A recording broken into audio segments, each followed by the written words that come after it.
नमस्कार, सुदर्शन न्यूज देख रहे हैं आप। मैं हूं आपके साथ दिव्या सिंह। बुलेटिन की शुरुआत बड़ी खबर के साथ करेंगे। बड़ी खबर उत्तराखंड के उत्तरकाशी से सामने आ रही है। आपको जानकारी दे दें कि उत्तरकाशी में धारा 163 के उल्लंघन का पूरा मामला है, जहां पर 3 पदाधिकारी को पुलिस ने गिरफ्तार किया। आपको बता दें, जितेंद्र सिंह, सोनू नेगी और सूरज डबराल शामिल है। काली कमली धर्मशाला में बुलाई थी बैठक, प्रेस वार्ता। एक समुदाय के धार्मिक संगठन से जुड़े हैं तीनों, और तीनों पर पहले से ही बवाल करने का मुकदमा दर्ज है। तो ये बड़ी जानकारी हम आप तक उत्तरकाशी से पहुंचा रहे हैं, जहां पर पुलिस प्रशासन जो है वो इस वक्त सख्त है, लेकिन यहां पर 3 लोगों को गिरफ्तार करने का ये पूरा मामला है। 3 पदाधिकारी को पुलिस ने गिरफ्तार किया है। उत्तरकाशी में धारा 163 के उल्लंघन का ये पूरा मामला है, जहां पर 3 पदाधिकारी को गिरफ्तार किया गया है। पुलिस ने इन 3 पदाधिकारी को गिरफ्तार किया है। जितेंद्र सिंह, सोनू नेगी और सूरज डबराल नाम बताया जा रहा है। आपको ये जानकारी दे दें कि काली कमली धर्मशाला में बैठक बुलाई गई थी, प्रेस वार्ता बुलाया गया था, और एक समुदाय के धार्मिक संगठन से जुड़े हैं ये तीनों, और तीनों पर पहले भी बवाल करने का मुकदमा दर्ज है। इस वक्त उत्तरकाशी में स्थिति जो है वो नाजुक बनी हुई है। हिंदू संगठन के द्वारा और साथ ही साथ हिंदुओं के द्वारा लगातार अवैध मस्जिद को लेकर आवाज उठाई जा रही है। हमने देखा कि इससे पहले किस तरीके से हिमाचल प्रदेश के संजौली में, शिमला में इस तरह की आवाज उठाई गई थी, और अब लगातार मुसलमानों की बढ़ती संख्या और अवैध मस्जिद के खिलाफ यहाँ पर हिंदू संगठन जो है वो प्रदर्शन करते नजर आए। हालांकि इस दौरान थोड़ी नोकझोंक भी हुई, जिसके बाद इलाके में धारा 163 लागू किया गया। प्रदर्शनकारी के द्वारा बंद का आह्वान भी किया गया, और इन सब के बीच अब ये बड़ी जानकारी निकलकर सामने आ रही है कि धारा 163 के उल्लंघन का ये पूरा मामला है, जिसमें 3 पदाधिकारी को पुलिस प्रशासन के द्वारा गिरफ्तार किया गया है। जानकारी ये निकलकर सामने आ रही है कि काली कमली धर्मशाला में बैठक बुलाई थी, प्रेस वार्ता बुलाया गया था, और एक समुदाय के धार्मिक संगठन से जुड़े हैं ये तीनों, और तीनों पर पहले भी बवाल करने का मुकदमा दर्ज है। हालांकि इन तीनों को गिरफ्तार कर लिया गया है। पुलिस प्रशासन के द्वारा इन्हें गिरफ्तार कर लिया गया है।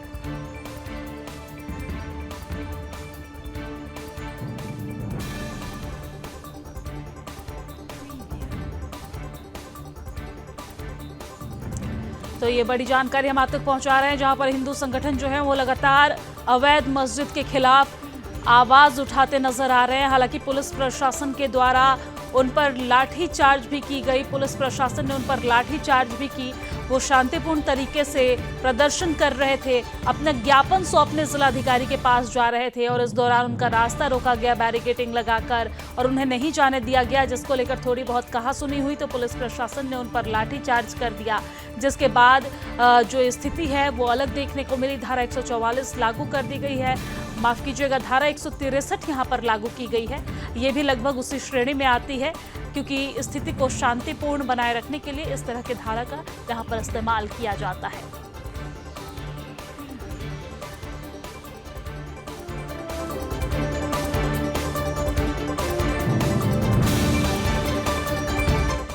और चलिए अब आगे बढ़ते हैं। खबर देहरादून से है, जहां पर जगत गुरु शंकराचार्य स्वामी अभिमुक्तेश्वर आनंद सरस्वती ने गाय को राष्ट्रमाता घोषित करने की मांग को फिर से दोहराया है। उन्होंने कहा है कि महाराष्ट्र सरकार ने गाय को राष्ट्रमाता घोषित कर एक अच्छा कदम उठाया है। देहरादून पहुंचे शंकराचार्य ने प्रसिद्ध कथावाचक गोपाल मणि महाराज के गौ कथा और गौ रक्षा को लेकर किया जा रहा प्रयासों का उन्होंने सराहना भी की है। शंकराचार्य ने कहा है कि गौ रक्षा के लिए देवता भी अवतार धारण करते रहे हैं और गायों के पीछे पीछे घूमते रहे हैं। स्वतंत्रता आंदोलन में भी गौ रक्षा के लिए ही लोग काफी संख्या में जुड़े, और इसके अलावा पुराणों में भी कहा जाता है कि हमारी धरती गाय की सिंग पार्टी की है।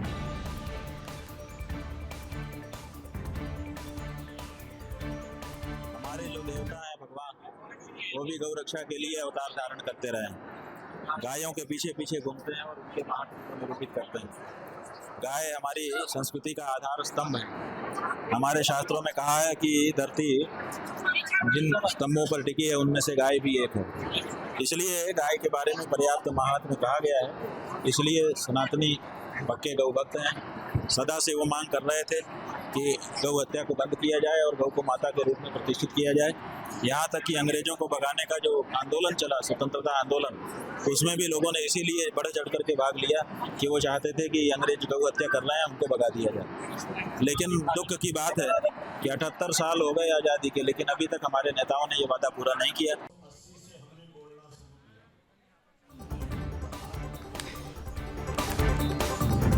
और चलिए अब आगे बढ़ते हुए बात मसूरी की करते हैं। उत्तराखंड में राजकीय विश्वविद्यालय और महाविद्यालय में निरस्त हुए छात्र संघ चुनाव के चलते छात्रों में भारी आक्रोश है। मसूरी एमपीजी कॉलेज के छात्रों ने कॉलेज गेट पर प्रदर्शन किया और प्रदेश सरकार के खिलाफ जमकर नारेबाजी की। इस मौके पर छात्रों में शिक्षा मंत्री के खिलाफ भारी आक्रोश देखा गया। प्रदर्शनकारी छात्रों ने सरकार पर आरोप लगाते हुए कहा कि छात्रों के लोकतांत्रिक हक को मारा गया है। विश्वविद्यालय और महाविद्यालय में अगर छात्र नेता नहीं होंगे तो शिक्षक व प्रबंधक छात्रों से जुड़े मुद्दों की अनदेखी करेंगे। इतना ही नहीं, छात्रों ने चेतावनी देते हुए कहा कि अगर 4 नवंबर तक छात्रों की चुनाव कराए जाए की मांग नहीं मानी जाती है तो वो अनिश्चितकालीन के लिए कॉलेज में तालाबंदी कर देंगे और कॉलेज में पढ़ाई नहीं होने देंगे। उन्होंने आगे कहा है कि बीजेपी सरकार पर नौकरशाही इतनी हावी हो चुकी है कि एक ओर महाविद्यालय को निजीकरण करने की साजिश है तो दूसरी ओर छात्र संघ को खत्म कर छात्रों की आवाज दबाने की कोशिश की जा रही है। प्रदर्शनकारी छात्रों ने कहा कि पहले के 2 वर्षों में छात्र संघ चुनाव लिंगदोह समिति की सिफारिशों के उलट नवंबर-दिसंबर में पूरे हुए।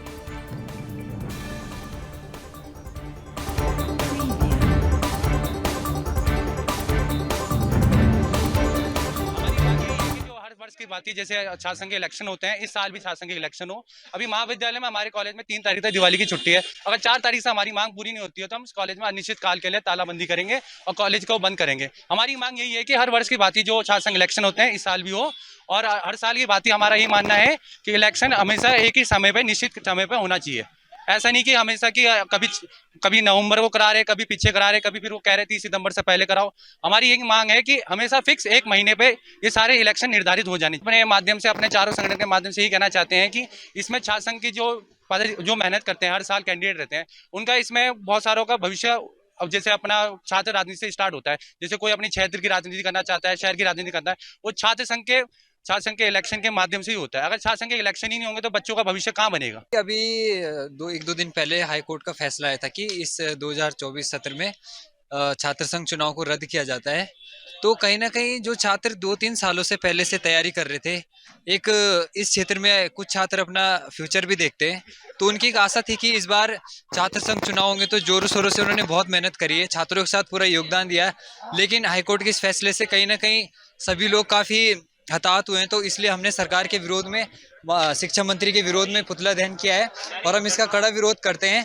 हम चाहते हैं कि तुरंत ही कॉलेज की जो प्रवेश प्रक्रिया है उसमें भी तेजी लाई जाए, कि जिसमें कि महाविद्यालय का प्रशासन थोड़ा ढीला पड़ा हुआ है, उसमें भी तेजी लाई जाए और तुरंत ही छात्र संघ चुनाव की तिथि घोषित की जाए। चलिए अब आगे बढ़ते हैं, बात हल्द्वानी की करते हैं। हल्द्वानी हाईकोर्ट के आदेश के बाद सभी महाविद्यालय में छात्रों ने बवाल करना शुरू कर दिया है। पिछले 2 दिनों में राजकीय मोतीराम बाबूराम प्रश्नोत्तरी महाविद्यालय में छात्रों ने छात्र संघ चुनाव को लेकर बवाल किया है। कई छात्रों ने तो आत्मदाह की धमकी भी दी है। आपको बता दें कि एमपीजी कॉलेज में पिछले रात से छात्र संघ धरने पर बैठे हुए थे और जिसके बाद सुबह पुलिस और छात्रों में धक्का मुक्की हुई, जिसमें कुछ छात्रों को पुलिस ने नजरबंद कर कॉलेज में ही कैद कर दिया। वही छात्रों का आरोप है कि छात्र संघ चुनाव रद्द करने में बीजेपी सरकार की पूरी राजनीति है, क्योंकि छात्र नेता अपना राजनीतिक एरिया छात्र संघ चुनाव से ही शुरू करता है।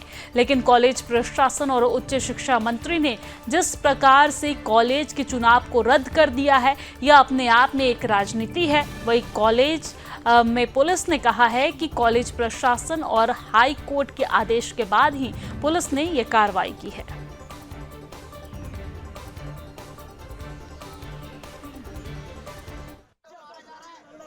आज छात्रों में आक्रोश इस बात को लेकर है। देखिए, बरसों से हम संघर्ष करते हुए हैं। महाविद्यालय में जो हमारा दूर दराज क्षेत्रों से छात्र आता है, 15,000 छात्रों की संख्या है। हर एक छात्रों की हम हर एक समस्या का समाधान करते हुए आते हैं। छोटी छोटी समस्याओं का समाधान करते हुए आते हैं, उनका समस्याओं का हल करते हैं। और साथ में जो दूर दराज पहाड़ों से क्षेत्रों से बच्चा आता है, उनकी भी मदद के लिए सबसे आगे रहते हैं। साल के 365 दिन हम छात्रों के लिए काम करते हैं। और हमारा कहीं ना कहीं सपना होता है कि इन छात्रों का प्रतिनिधित्व करें। जो छात्रों की आवाज़ बन के छात्र नेता चुनता है, छात्र अपना नेता को चुनता है। हर साल छात्र संघ चुनाव होते हैं, पर लेकिन इस बार छात्र संघ चुनाव को बंद कराने की बात की जा रही है। ये सरकार, धन सिंह रावत और इस कॉलेज का प्रिंसिपल और पुलिस प्रशासन सब मिलकर ये दबाव बनाया जा रहा है कि नई युवा प्रदेश की राजनीति में ना नए युवा आ सके, नई क्रांति हो सके और नई पौध और नए विचारों को रोका जा रहा है। उनको उखाड़ने का काम इस सरकार द्वारा किया जा रहा है। आज जो हमने इतने सालों से तैयारी की, हमने इतनी मेहनत की, अगर कोर्ट ने अगर एक फैसला दिया है कि छात्र संघ चुनाव नहीं होने चाहिए, लेकिन राज्य सरकार के हाथ में एक मौका दे रखा है। जो छात्र नेताओं ने छात्र हितों पे जो कार्य करते हुए आ रहे हैं, आगे भी अगर छात्र हित बनाना है तो एक फैसला हमारे सहयोग में देना चाहिए। आज अगर सीएम साहब भी एक प्रबल दावेदार हैं राजनीति के, तो वो भी अपने ज़माने में भी एक छात्र संघ नेता रह चुके हैं। तो ये छात्र संघ राजनीति को बरकरार रखने के लिए, यहाँ लोकतंत्र की हत्या ना हो, इसके लिए हमें ये बंद यहाँ पुलिस प्रशासन ने जबरन क्योंकि यहाँ सुचारू रूप से कॉलेज चल भी रहा है, कुछ छात्र यहाँ आए भी हैं अपनी पढ़ाई करने के लिए।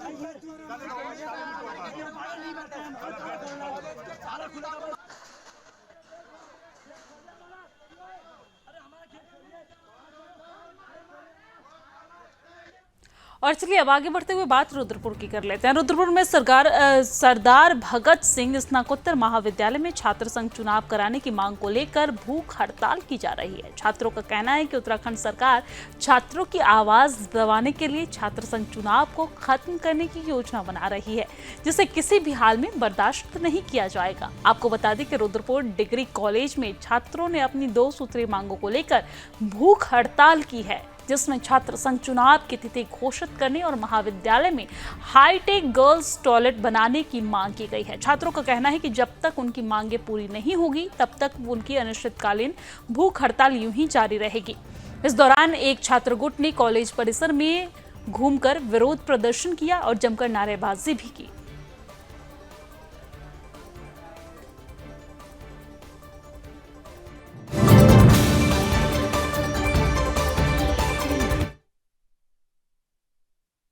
ये जो अभी हड़ताल चल रही है, भूख हड़ताल सही है, हमारी हड़ताल सही है। जो चुनाव स्थिति को घोषित ना करने की वजह से हम हड़ताल पे बैठे। बाकी हमारी और भी मांगे हैं। लाइब्रेरी में बुक्स की कमी है, बाकी पानी की सुविधा नहीं है यहाँ पर, बाकी हमारे रोड की भी सुविधा ऐसी नहीं है कि पानी भर जाता है। बच्चों की आवाज जानी होती है, उसमें भी दिक्कत होती है। जो आप देख रहे होंगे स्टूडेंट प्रत्याशियों में जितना आक्रोश है, उसको देखते हुए हम हमारा जो कर्तव्य बनेगा उससे भी ज़्यादा करेंगे, उग्र आंदोलन करेंगे, आत्मदाह करने का होगा वो भी करेंगे। पर जो भी है चुनावी स्थिति घोषित होनी चाहिए। और अब खबर बागेश्वर से है, जहां पर सिमगढ़ी उप पोस्ट ऑफिस में खाता धारकों के साथ हुए गबन मामले में बागेश्वर पुलिस ने सिमगढ़ी में तैनात अस्थायी मास्टर को पोस्ट ऑफिस बागेश्वर की विभागीय शिकायत पत्र के आधार पर गिरफ्तार किया है। इस पूरे मामले का खुलासा करते हुए एसपी बागेश्वर चंद्रशेखर घोड़के का कहना है कि सिमगढ़ी उप डाकघर में तैनात अस्थायी पोस्ट मास्टर राजस्थान निवासी अनिल कुमार व्यास की विभागीय जांच में कुल धनराशि 32,68,805 रुपए गबन की तहरीर के आधार पर थाना कांडा में मुकदमा दर्ज किया गया है। आपको बता दें कि सिमगढ़ी डाकघर में तैनात अस्थायी पोस्ट मास्टर ने पोस्ट ऑफिस से काफी बड़ी धनराशि का गबन किया है। फिलहाल मामले की गहनता से जांच की जा रही है।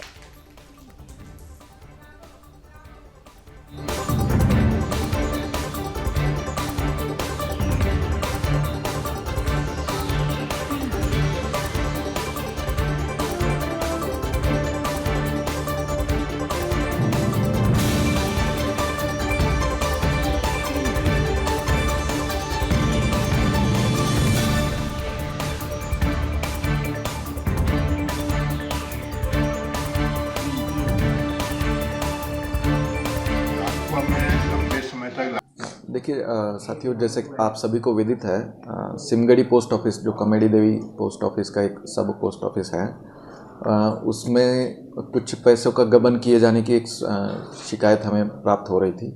इसमें जो है पोस्ट ऑफिस द्वारा, पोस्ट विभाग द्वारा, उनके जो इंस्पेक्टर हैं उनके द्वारा तहरीर कल लिखित में दी गई है। एक प्रिलिमिनरी जांच इसमें पोस्ट विभाग द्वारा की गई थी और एक लिखित शिकायत कल हमें दी गई थी कि इनका जो वहाँ का ग्रामीण डाक सेवक है का सिमगढ़ी पोस्ट ऑफिस का, इसके द्वारा जो है लगभग 32 लाख रुपए का गबन जो है पोस्ट ऑफिस का उन्होंने किया है। ये शिकायत हमें प्राप्त। और चलिए अब आगे बढ़ते हैं। उत्तराखंड में अगले वर्ष से हो रहे 38वें राष्ट्रीय खेल प्रतियोगिता की सफल बनाने के लिए सरकार ने कमर कस ली है। रुद्रपुर के खेल स्टेडियम में बेलोड्रम, फेंसिंग, वॉलीबॉल, हैंडबॉल खेल प्रतियोगिता आयोजित की जानी है, जिसके चलते खेल मंत्री रेखा आर्य ने आज निर्माण कार्यों का निरीक्षण कर कार्यदायी संस्था को गुणवत्ता बनाए रखने की हिदायत दी है। उत्तराखंड में 28 जनवरी से 14 फरवरी तक राष्ट्रीय खेल प्रतियोगिता प्रस्तावित है। ये खेल प्रतियोगिताएं राज्य के अलग अलग शहरों के खेल स्टेडियम में आयोजित की जा रही है। रुद्रपुर के स्पोर्ट्स स्टेडियम में वॉलीबॉल, फेंसिंग और साथ ही साथ वेलोड्रम और हैंडबॉल की प्रतियोगिता आयोजित की जाएगी। खेल मंत्री रेखा आर्य ने स्टेडियम में वेलोड्रम ट्रैक और मल्टीपर्पज हॉल का निरीक्षण किया है। निरीक्षण के दौरान खेल मंत्री को ट्रैक में कई खामियां मिली है। उन्होंने कार्यदायी संस्था को निर्माण कार्यों को गुणवत्ता और तकनीकी पूर्ण तरीके से जल्द पूरा करने के निर्देश दिए हैं।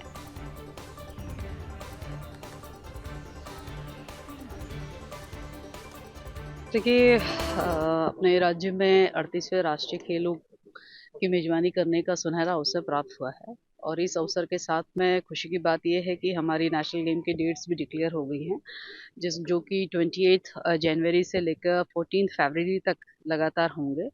और निश्चित रूप से इन नेशनल गेम को अलग अलग जनपदों में अलग अलग गेम्स के साथ प्रस्तावित करने का विभाग का प्रस्ताव भी है, जिसको लेकर मैं भारतीय ओलंपिक संघ की अध्यक्षा को भी अपनी तैयारियों के परिप्रेक्ष्य में उनको जानकारी दे चुकी हूँ। साथ ही हमारे केंद्रीय खेल मंत्री जी को भी विभाग ने किस प्रकार की तैयारी कर रखी है और कौन से गेम कहाँ कहाँ प्रस्तावित किए जा सकते हैं, उस परिप्रेक्ष्य में भी वो तैयारी की सूचना जानकारियाँ उनको दे चुकी हूँ।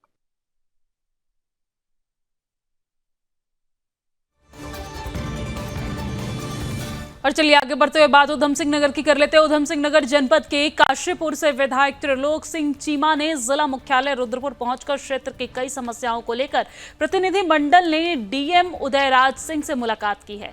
इस दौरान काशीपुर विधायक त्रिलोक सिंह चीमा ने बताया है कि काशीपुर में इस समय मुख्य समस्या सर्किल रेट की है। कहा, काशीपुर के सर्किल रेट बाजार मूल्य से काफी अधिक है, जिस कारणों से लोगों को जमीन खरीदने बेचने में दिक्कत होती है। अगर सर्किल रेट को बाजार भाव कर दिया जाएगा तो लोगों को सहूलियत होगी। उन्होंने कहा कि इसके अलावा वर्तमान समय में यहां एसडीएम कार्यालय परिसर है, वही तहसील, एसडीएम कोर्ट और अन्य कार्यालय बनाए जाएं। कहा कि वहां 5 एकड़ जगह मौजूद है, अगर वहां अन्य कार्यालय बनते हैं तो लोगों को दिक्कतों का सामना नहीं करना पड़ेगा। डीएम उदयराज सिंह ने बताया है कि काशीपुर विधायक के नेतृत्व में प्रतिनिधि मंडल ने उनसे मुलाकात सुनिश्चित की है और मुलाकात भी की है। क्षेत्र की कई समस्याओं से अवगत कराया गया और जल्द ही समस्याओं के समाधान के प्रयास भी किए जाएंगे।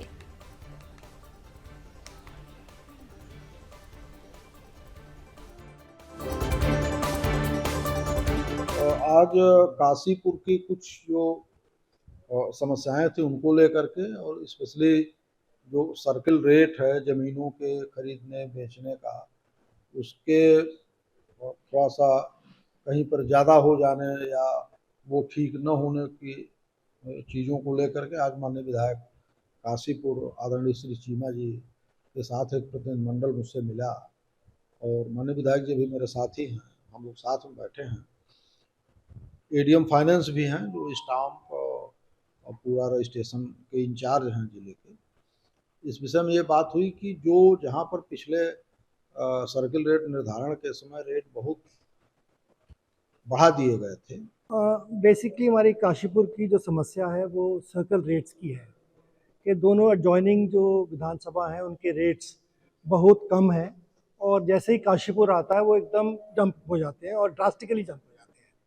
तो वो इशू हम लोगों ने जो है डीएम साहब के साथ डिस्कस किया है और उन्होंने हमें विश्वास दिलाया है कि वो रोड जो रेट्स हैं उनको रीजनेबल करके सही जहाँ जैसे होने चाहिए वो जल्द हो जाएंगे। वो इशू जो है उसमें बहुत सारे अभी और मैटर्स हैं जो कलेक्टिवली डिस्कस करने पड़ेंगे। अभी उसके लिए कोई कॉन्क्रीट डिसीजन लेना अभी संभव नहीं है।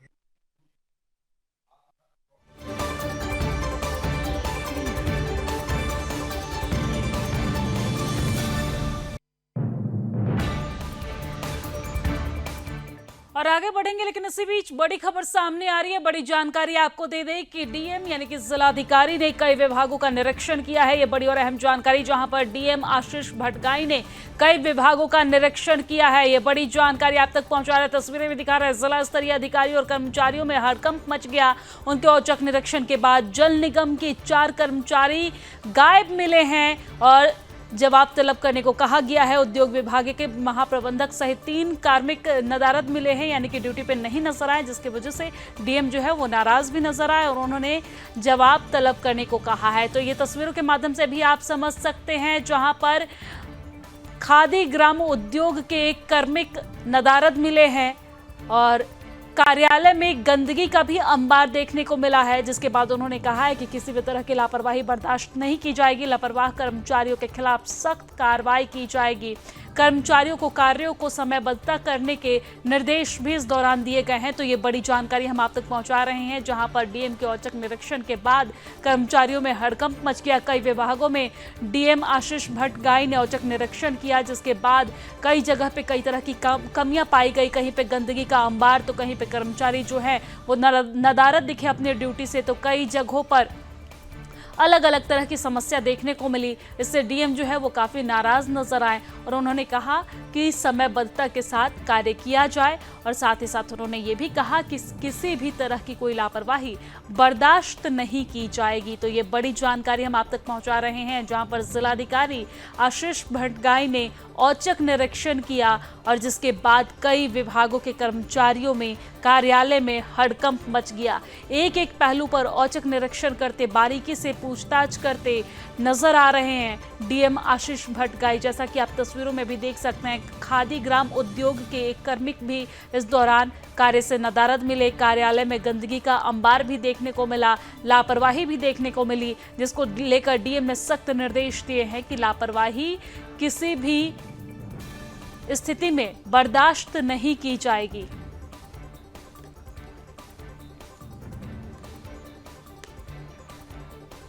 और चलिए अब आगे बढ़ते हैं। खबर उधम सिंह नगर से है, जहां पर त्योहारिक सीजन के खाद्य सुरक्षा भी चौकन्ना हो गया है। उपायुक्त कुमाऊं मंडल अनुज थपलियाल के नेतृत्व में टीम ने उधम सिंह नगर के संजय नगर, खेड़ा, रुद्रपुर में चल रही एसके फूड प्रोडक्ट्स फैक्ट्री में छापेमारी की कार्रवाई की है और निरीक्षण के दौरान टीम ने मौके पर मिठाई तैयार करने का कारखाना संचालित होना पाया गया है। कारखाने से टीम ने कालाकंद, डोडा बर्फी, मिल्क केक, पातीसा और उसी के साथ रसगुल्ला, गुलाब जामुन और की ट्रेडिंग होना पाया गया है। और जिसके बाद आपको जानकारी दे दें कि टीम ने संदेह के आधार पर 4 मिठाइयों के सैंपल लेते हुए जांच के लिए भी भेज दिए हैं।